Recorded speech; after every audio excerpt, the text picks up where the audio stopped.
The Midnight Feast. The Everly family was once the pride of the small town of Eldridge.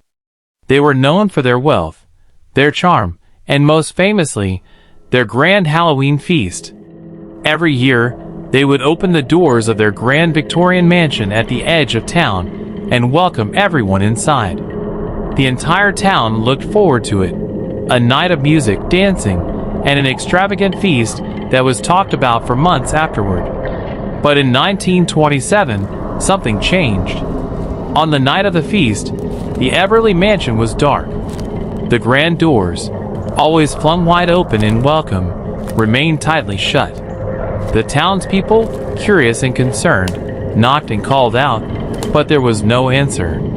After hours of waiting, they left, assuming the Everlys had taken ill or were simply unable to host the event that year. Days turned into weeks, and still, no one saw the Everly family.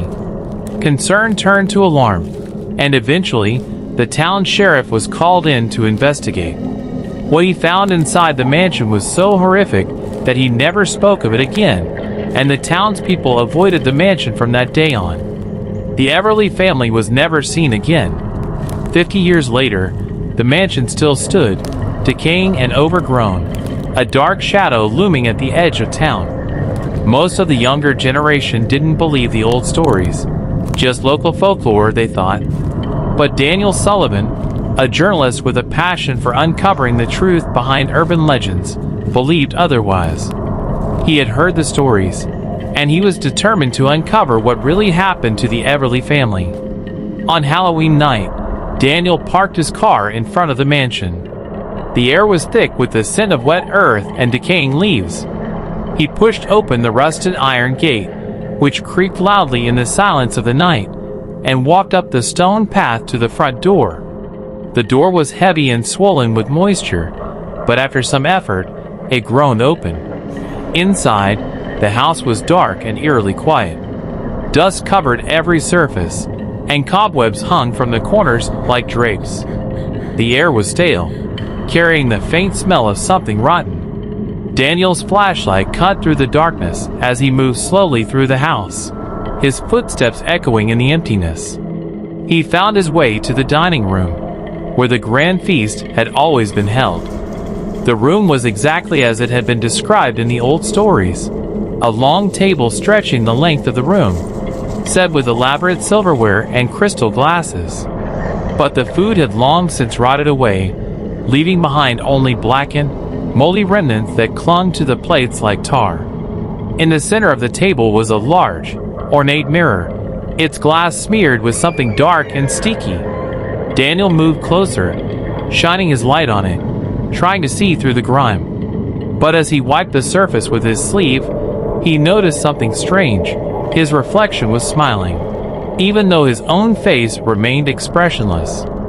Startled, Daniel took a step back, but the reflection did not change. The smile on his reflected face grew wider, stretching impossibly far, until it looked more like a grimace of pain. Then, without warning, the door to the dining room slammed shut, trapping Daniel inside. The temperature in the room plummeted, and Daniel could see his breath fogging up in front of him. He spun around, shining his flashlight in every direction, but the room remained empty. Empty, that is, except for the shadows. They were moving, slithering across the walls and floor, gathering in the corners and stretching towards him. The whispers began softly at first, barely audible over the sound of his own heartbeat. But they grew louder, more insistent, filling the room with a cacophony of voices speaking in a language Daniel couldn't understand. He backed away towards the mirror, his eyes wide with terror. As the shadows crept closer, their forms becoming more distinct, twisted, grotesque figures that seemed to reach out for him. Then he saw them.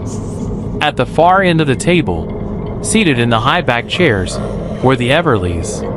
Their bodies were withered and skeletal, their faces frozen in expressions of agony.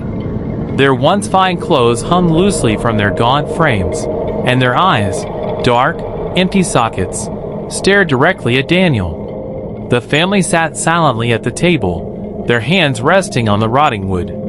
but their mouths moved, forming words that Daniel couldn't hear, yet somehow understood. They were hungry.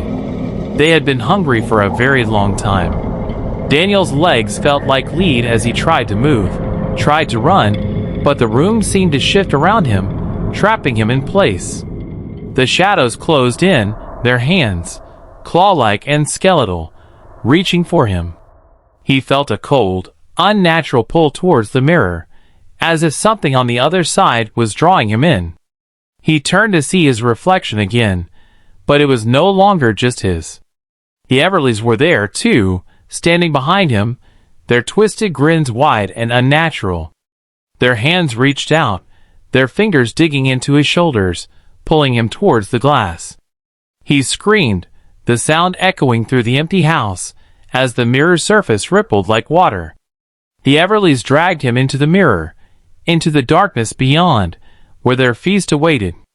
His screams faded into the void, leaving the house silent once more. The next morning, Daniel's car was found abandoned outside the Everly mansion, but there was no sign of him. His camera, discovered just inside the front door, contained footage too disturbing for anyone to ever see. The townspeople spoke of strange sounds coming from the mansion on quiet nights, whispers, laughter, and the distant sound of a man crying for help. But no one dared go near the house again. The mystery of the Everly family remained unsolved, and the mansion stood as a reminder of the horrors that lay within. And somewhere, in the darkness beyond the mirror, the Everly's feast continued, with